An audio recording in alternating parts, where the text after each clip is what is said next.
welcome to our first in a three-part series focused on helping MSPs grow with Apple. I'm excited to present this information. We have a lot to cover, so let's get started. So the real goal here is to get you to succeed without reinventing the wheel, without wasting time. Take the knowledge that I've learned and others have learned and apply it to your business, so you're not spinning your wheels and being frustrated with the Apple platform, especially in the managed services space. Let's see, what did I put here? Okay, so the audience, I want to clarify who the audience is, because I want to expand the audience just a little bit. I think new and experienced Apple admins is where we want to start. Obviously, new people are going to learn a lot, and experienced people are either going to learn to validate or validate what they already know, or share ideas, or we can all share ideas and learn together. The technology space, not just Apple, but the entire technology space is changing rapidly, so rapidly that I truly believe we all need to work together to stay on top of it and to fine-tune those best practices, which are constantly changing. Also, Addigy, I feel, has done a terrific job of both reaching out to, communicating, and especially supporting the Addigy admins. Where I'm trying to take this to another level is the MSP business leaders, those that are responsible for growth or driving change in their business. Could be operations, could be sales. So I do want to do another poll, and this is our second poll and our last poll of this session. I want to do a poll around what's your primary role, just to get an idea of the audience that we're speaking to. So we've got a couple options: tech lead, Apple focused, Windows focused, both. Sometimes you may be responsible for two platforms. And then, of course, business lead, operations or growth. And I would encourage you, because I feel like we may not have as many business leads joining us as I would like. So if you're a tech lead and this message resonates with you, please share it with your business leader, because they're going to be the ones that are going to drive the growth and bring the Apple devices to you to, of course, manage, secure, optimize. Okay, and the foundational concept in all of this, which you'll hear over and over, is that you cannot just learn Addigy. I mean, Addigy is a great tool, and it will certainly help you. But in my conversations with managed service providers, even before I joined Addigy, for years, I was talking to other traditionally Windows-focused managed service providers, and they didn't entirely understand the Apple platform. And so their frustration was really not anyone's fault other than their own, I would say, because they didn't understand or take the time to understand Apple. So kudos to everyone who's either showed up to this webinar or watching the recording later, because you've already taken the first step in learning the Apple platform, and that's going to make you more successful than your competition. So why should any of us really care about this? Especially I'm going to focus on Mac OS. When I say Apple, I'm talking about many devices, including Apple Watches now, which are relatively new to manage. We can now manage Apple Watches. But Mac OS is the one that gives us the most frustration. And that's the one where we're going to make our most business, at least in the beginning, until you figure out how to move on to the next level of iOS, maybe even Apple TVs. So there are some people predicting, and these are some screenshots of some articles. I've been predicting this for 25 years, but there are now people smarter than me with megaphones much larger than mine, predicting that by the end of 2024, we're going to see a 20% jump in Apple Mac adoption in businesses. And some are even predicting that in the next less than 10 years now, I've been saying this for a while, I think it was 2030, and by 2030, we could see a much more 50-50 mix. So in the past, maybe Apple only had a 5% penetration in businesses. Maybe today it's 10%. by the end of 2030, some people are predicting we could see as high as 50% Apple Macs, 50% Windows PCs in the business world. You don't need to believe that. I'm not trying to sell you on that. I'm just sharing that the Apple market is growing, and I imagine that's why some of you are here, because you're starting to believe that Apple is not going away, like so many IT teams have been wishing for many, many years. Like, I wish this problem would just go away. It's not going away. It's only getting bigger. And there's a great, very recent story out there. This is an article from earlier this year, but there's a video, if you Google it, that's out even newer, about Cisco case study, where they have nearly a 50-50 split. They have 56,000 Macs and an equal number of iOS devices in their environment. And then they have 68,000 Windows PCs. So about 55% PCs today, 45% Macs today, but their Apple program continues to grow. So I think they're clearly going to reach 50-50 if they haven't already. And so what I see here is a growth opportunity for MSPs, a growth opportunity to take advantage of the growing Apple platform rather than ignoring it, taking advantage of it. So how do we do that? And if you don't, I believe your competition will. So we talked about Mac growth in business, but there's one person in particular who has talked about it a lot. And he talked about it first at IBM, and now he's talking about it at Cisco, and that's Fletcher Previn.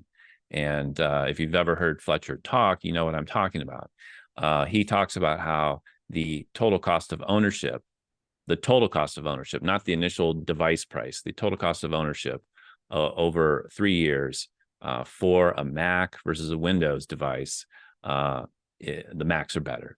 The Macs are cheaper. The Macs save businesses money. So he says that it's even more, you save even more money if you keep them around for 4 years. So he says they're even less expensive than Linux and virtual Microsoft Cloud PCs. He's got a ton of data. I can't verify his data or argue with his data, but I love his data. And what I have found is that a lot of people discount what he's saying because he's IBM or he's Cisco, and we all know we're not at that level. However, he is using the exact same Apple management framework that you have access to through Addigy. So think about that. He's not using anything greatly special, and I would even argue he's not even using economies of scale, because they have businesses and organizations around the world. So in some ways, they're acting like a managed service provider when they're serving business services to IBM and Cisco. They're a managed service provider for one company, yes, and that could be slightly easier.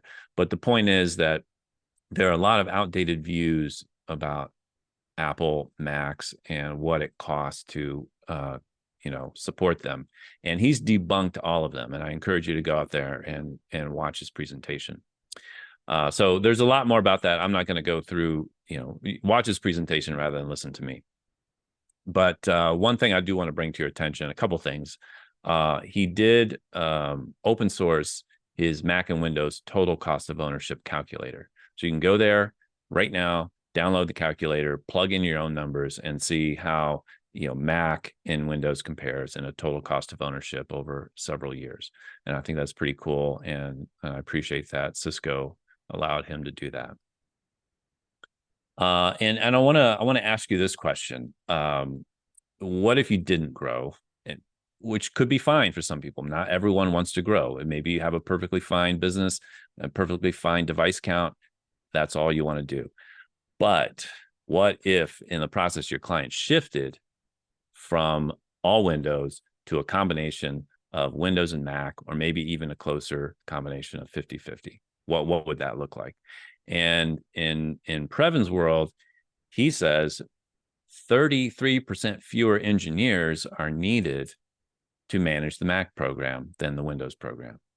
Now, some of you may say, well, the Mac program's slightly smaller, but it is growing. They're nearly equal. And he's pretty good at standardizing his data. So when you dig into it, I don't know exactly how he came to this particular number, but it does validate what I have seen and what others have seen who work in mixed environments.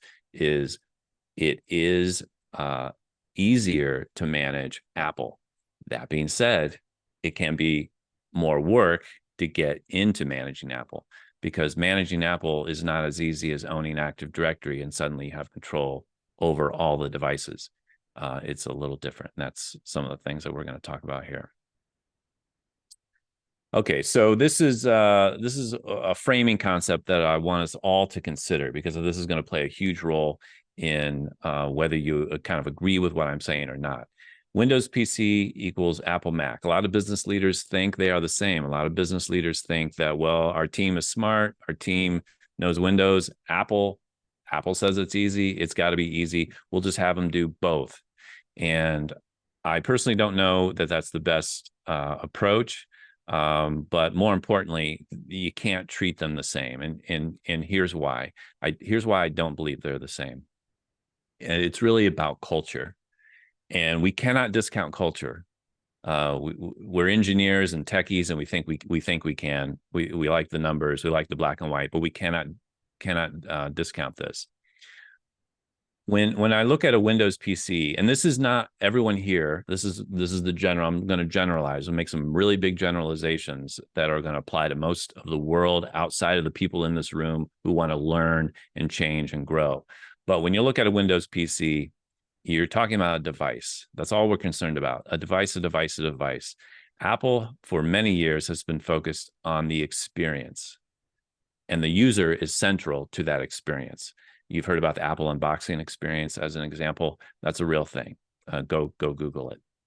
So when we think about a device, the device perspective is that this is owned by IT. This is managed by IT. This is what people expect. This is not a surprise to anyone. And for the most part, let's just call it what it is. It's a cheap tool. A lot of companies buy the cheapest tool possible, and they give that to their employees. But when we compare that to the Apple perspective, or the experience perspective, the experience is, this is owned by me. Now, I put these in quotes because we know, I'm not saying that the end user owns the computer that the company gave to them, but this is how they feel. They feel like, hey, this is my device. I manage it. I take care of it, and it's a valued instrument. Like I take pride in having this. So, how did we get to this point? And why is it still perpetuated? Or even if the Windows side is trying to get an experience, like move more towards an experience, how did we get here? So here's my view of it. Traditional IT actions say Macs don't belong at work. We've been saying it, or not me, but you know what I mean. The IT industry has been saying it for at least 25 years. That's how long I've been in the business, and that's how long I've heard this message. So that has a strong influence on users' expectations. And users' expectations are, well, IT doesn't care about Macs, which has an impact on their behavior, which is, I don't need to tell IT about my Mac. And side note to that, how many Macs are already out there in your environment, in your client environment, not being managed? Think about that, or start asking your clients.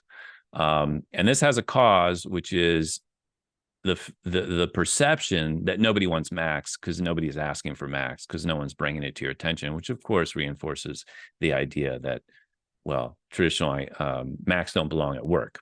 And it could be a variation of this. It could be, I don't need to enroll my Mac, or you don't need to enroll your Mac. You don't need to secure your Mac. You don't need to worry about your Mac. I'm sure you've all heard many other excuses. But this sends a strong message. And this is, frankly, old school IT. We know we can no longer support or secure or protect an environment if we don't have all the devices enrolled. So if we flip that around to the new perspective, the new IT actions, which are Macs need management security, just like PCs, then we're influencing the user to say, IT cares about my Mac, which impacts, their behavior, which of course reinforces the idea that Macs belong in the environment. But here's the real message I want to get across is, because we've spent 20 years telling users they don't need to worry about Macs, you can't just show up one day and say, well, now you do. Now you need to worry about them. If you tell your salespeople, just start asking about Macs, see what you find out, they're not going to get very far. It's going to take time to change the paradigm, to change the messaging, to break this feedback loop, or to create a new feedback loop, if you want to call it that. So it's going to take a cultural shift for you talking to people who really believe that you believe in the environment. And once they understand that, they're going to be more drawn to you. All of this is to say, if you're not finding Macs out there, it's kind of your own fault, really, because they are definitely out there. Again, I'm not talking to people listening, watching this, because you're already taking that first step. So if we can all agree on that there is Mac growth in business, I think we can all agree that we need to adapt and support those Macs, or we need to be prepared for a future where it is going to be harder to compete and make money simply purely on the Windows platform. Okay, so how do we get started with this? And we're going to be wrapping up here soon, but we're going to have some action items for each of these episodes. And the first action items I want to take are how to get started. I want everyone to go out and try to sign up for these Apple services. The first one is the only one that costs money, and it's less than $1,000, at least last time I heard. Apple will confirm that tomorrow. So it's totally worth it, and we will talk more about the value of all of these services. But if you haven't yet become an Apple Consultants Network, this is the best way to get the information directly from Apple, and it will allow you to set yourself apart as a certified Apple consultant. In fact, you can get certified with an Addigy certification. Everything else is free. Apple Business Manager is free. You may find it to be painful to sign up, but unfortunately, it is the Active Directory equivalent, meaning you pretty much in the near future are not going to be able to run a business without the free Apple Business Manager account connected to an MDM like Addigy. So if you already have Apple Business Manager, I would say the exercise or action item would be go sign your clients up. Or maybe you spend some time verifying your domains. I know that's something that a lot of people skip. And we're going to go into more detail in 2 weeks on some of the things that you really do need to do. So I'm going to also post these in the Reddit, in the subreddit thread, details on the action items. But Apple Business Manager, Apple Business Store. This is the custom Apple Business Store. This is probably the optional one. It's going to be beneficial to those that want to make money in the US and Canada only. Sorry, everyone else, the making money off Apple Business Stores does not apply outside of US and Canada. But I think you should at least be aware of this as an option for your clients. So I would encourage you to sign up for this. You're going to either do that through your relationship with the Apple consultants or your local Apple retail store. And then finally, Apple Business Connect. It's very new. A lot of you may not know about it. A lot of you may not have a Business Connect account. My understanding is you have to have a managed Apple ID, which is another topic we're going to get to in another session. But you have to have an Apple Business Manager account with a managed Apple ID in order to get an Apple Business Connect account. And you can only do this if you have a storefront with business hours that clients can actually visit. So if you're a consultant and you don't have a place where clients can visit with store hours, Apple will deny you your Apple Business Connect. But basically, this is a way for you to put your business on Apple Maps and have complete control of it. And even if you don't do it, you want to know about it so you can educate your clients about it and present yourself as a thought leader in the Apple space.